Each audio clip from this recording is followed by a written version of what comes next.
Bienvenue dans mon podcast L'alchimie de la beauté, ton podcast pour ton cœur et pour ton mental.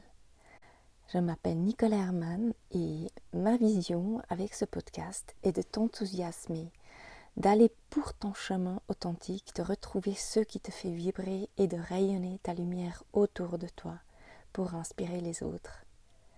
Je te prends ici avec moi dans des sujets qui me préoccupent, me passionnent et que je vis aussi. Parce que de vivre la spiritualité veut dire qu'on n'arrête jamais à évoluer, à grandir et d'apprendre grâce aux défis que la vie nous propose, de faire face et de traverser le processus de guérison ou d'évolution de manière consciente.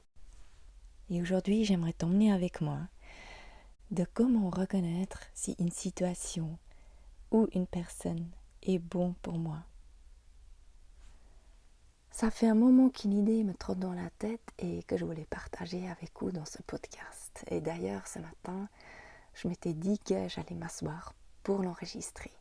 Mais il fallait juste que je sorte encore, j'avais un petit rendez-vous. Et là, un événement est survenu qui a fait que j'ai changé d'avis. En effet, en sortant de chez moi, un hérisson était en train de traverser le chemin. Il venait de sortir de notre jardin où il était actif la nuit, j'imagine, pour aller chez le voisin, pour se chercher un petit abri pour la journée. Et j'étais tellement bouleversée, tellement heureuse et émerveillée devant lui. Et bien sûr, dans ma tête, tout commençait tout de suite à créer des liens. Pourquoi ce hérisson? Pourquoi ce matin? Ça fait des années qu'on espère de croiser un hérisson dans notre jardin. On a des habitués d'animaux sauvages qui viennent chaque année, comme des faisans, des serpents, des faucons, des canards, etc. Mais l'hérisson, il n'a encore jamais été là. Et bien sûr, moi, qui trouve des symboles et des synchronicités partout, eh bien, ça faisait complètement sens que je le croise aujourd'hui, à ce moment-là. L'hérisson est un animal totem. Ces animaux nous apportent des messages pour plus de clarté, montrer ta direction à prendre ou une confirmation concernant une situation, une question que tu as. Les animaux ont un lien étroit avec nous et la nature. Et quand je les croise, je me dis que c'est jamais un hasard, mais que c'est toujours en synchronicité avec ce que je suis en train de vivre. Il m'arrive que je croise les hiboux qui volent juste devant moi quand je rentre la nuit. C'est comme des personnes qu'on croise dans la rue. Eh bien, ces animaux, qui sont rares, m'apportent toujours un certain message. Je prends alors un moment pour me mettre en lien avec son énergie, comme ce matin avec l'hérisson, et j'écoute le message qu'il a à partager avec moi. Je regarde, j'écoute, je ressens quel est le message qu'il aimerait me transmettre. Mais j'observe aussi d'où il vient, quels sont ses prédateurs, qu'est-ce qu'il apporte lui à l'équilibre de la nature. Et l'hérisson, par exemple, est connu de choisir comme habitat un environnement extérieur sain, une nature absente de pesticides et d'autres substances et énergies toxiques. Avec ses pics, il protège aussi son environnement intérieur. Il n'est pas rare que les gens qui viennent en visite chez nous disent que ce jardin est vraiment magique et un endroit avec une très très belle énergie. Et c'est vrai que nous en faisons beaucoup pour cela. Et le message de l'hérisson fait beaucoup de sens pour moi parce que depuis un an, je suis vraiment amenée à m'entraîner, à me recentrer, être alignée encore et encore avec ma foi et mes valeurs. C'est comme un muscle qui est vraiment demandé à s'entraîner encore plus, qui travaille avec l'endurance. Et la vie n'arrête pas de me tester dans tous les domaines, si j'ai bien appris la leçon. Depuis toujours, j'ai aimé être entourée, d'être avec des personnes différentes, de faire des rencontres, d'entrer en relation avec des personnes et de voir leur leur beauté, de reconnaître leur lumière. De cela, j'en ai fait mon métier autant que maquilleuse et aussi en accompagnement et dans le coaching. Mais j'ai aussi appris que je ne peux pas changer quelqu'un, que je ne peux pas sauver quelqu'un qui ne veut pas. Je ne peux pas avoir des attentes quand l'autre ne les connaît pas. Et j'ai aussi dû lâcher prise, laisser partir des personnes que j'aime. Et ça a été jamais évident, évidemment. C'était très très difficile de prendre une décision qu'il était temps de s'éloigner parce qu'une relation est arrivée à son terme ou parce que l'énergie de cette personne est devenue toxique pour moi, pour mon bien-être et pour celui de mes proches. Mais aussi de prendre des bons choix concernant les situations professionnelles par exemple. De se demander de temps en temps, est-ce que je suis toujours à la bonne place? Est-ce que les heures me conviennent? Est-ce que l'endroit me convient? Avec les personnes que je travaille, je suis bien? Est-ce que c'est vraiment ce qui me nourrit? Pourquoi est-ce que je le fais? Est-ce qu'il y a une possibilité de changer pour que je me sente mieux? Et vraiment aller pour ce qu'on ressent. De ne pas rester dans un endroit, dans une situation où tu sens que tu es coincé dedans, où tu ne peux plus évoluer, ou que cette situation te fait stagner, comme une relation aussi peut le faire. Tous les jours, nous sommes amenés à prendre des décisions, des multiples décisions, du matin au soir. Comment je m'habille aujourd'hui, qu'est-ce que je vais manger, etc. Et la plupart du temps, nous le faisons même plus consciemment. Et c'est dommage parce qu'on est de plus en plus en dehors de nous-mêmes. On est de moins en moins dans notre ressenti de ce qui nous fait vraiment du bien. Et cela, nous pouvons apprendre très facilement, tous les jours, en nous demandant qu'est-ce qui me ferait du bien. Comme par exemple le matin quand j'ouvre l'armoire, je me demande mais quelle couleur j'ai envie de mettre aujourd'hui? Qu'est-ce qui me ferait du bien? Comment j'ai envie de mettre mon corps, ma silhouette en valeur?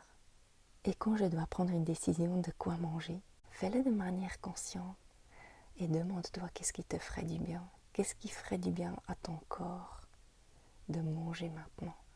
Avec chaque choix, aussi petit qu'il soit, nous pouvons nous entraîner à faire cette décision alignée avec nous-mêmes, alignée avec nos valeurs.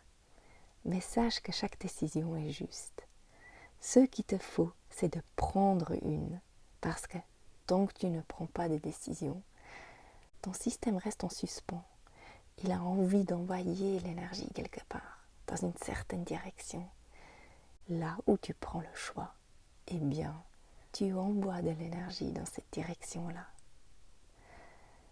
Et quand tu as des plus grandes décisions à faire, comme justement par rapport à des situations qui changeraient vraiment ta vie, ou par rapport à des personnes où tu n'es pas sûr si c'est mieux de prendre un peu de distance, malgré que tu les aimes, alors comment prendre un choix?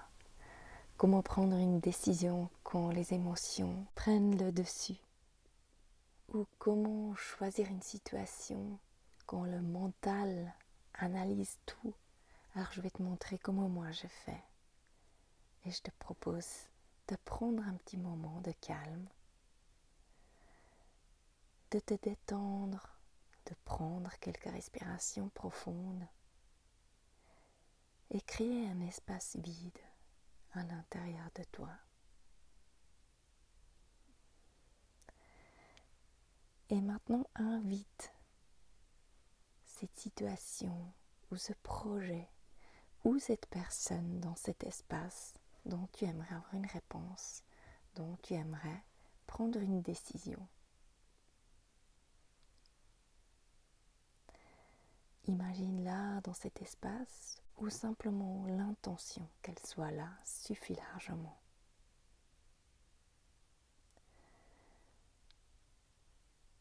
Ensuite, demande-toi quel est l'impact de son énergie sur toi en ce moment.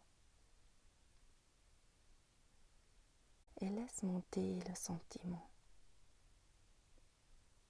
Ressens ce que ça fait avec toi.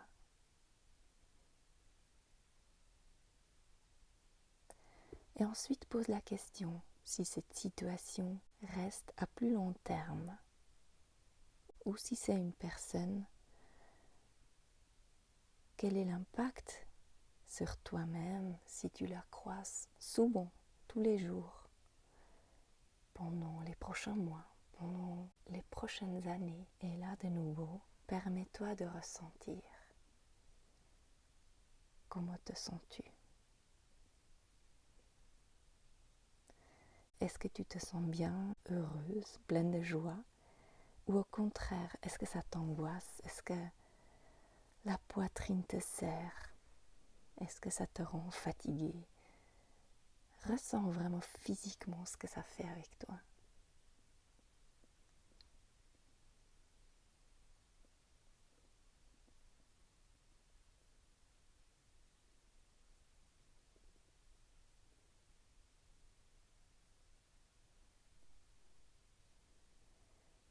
Voilà, est-ce que tu as reçu la réponse? Tu vois, c'est comme avec la nourriture, par exemple, le sucre. Il nous rend heureux au premier moment, on a envie d'en manger. Il booste notre énergie. Mais à plus long terme, il nous rend fatigués, il nous intoxique, il ne nous fait pas du bien. Et c'est pour cela, regarde comment tu te sens sur le moment même et comment tu te sens à long terme avec une certaine situation, un projet ou une personne. Toute chose ou personne ont une énergie et son énergie a un effet sur notre bien-être physique et mental. Et comment toi tu te sens a un effet de nouveau sur les autres. J'espère que cet épisode t'a plu. Elle était un peu différente, un peu plus à la fraîche, spontanée, mais ça correspond à ma personnalité. J'aime bien être ouverte aux signes qui viennent de l'extérieur, aux synchronicités, et de m'octroyer à changer de chemin, changer de direction quand je sens que c'est le bon moment. Que tout d'un coup un sujet devient plus important qu'un autre. J'espère que cet épisode de comment savoir si une personne, une situation est bon pour moi t'a apporté une réponse et que tu puisses l'utiliser au quotidien pour plus en plus apprendre des choix en conscience, aussi petits qu'ils soient. J'espère que le message de l'hérisson t'a inspiré aussi, te donne envie de t'occuper encore plus à créer ton environnement sain et pour ton bien-être, à savoir que tu as les ressources et tu as un impact, une influence pour créer l'environnement qui te convient, avec des personnes que tu aimes, avec des personnes qui te nourrissent, avec des personnes qui t'aiment et qui te soutiennent dans tes projets, dans tes envies, dans tes visions. Et j'espère aussi à ce que tu aies le courage de faire des choix, à te demander de temps en temps si tu es toujours au bon endroit avec les bonnes personnes et de prendre des décisions fortes. Merci d'avoir écouté jusqu'au bout. Si tu as envie que je t'accompagne à trouver plus de clarté par rapport à un certain sujet, n'hésite pas à m'écrire et partage avec nous tes ressentis sur Instagram sous le post de cet épisode et je te souhaite que du bien pour toi. Prends soin de toi et à bientôt. Ta Nicole.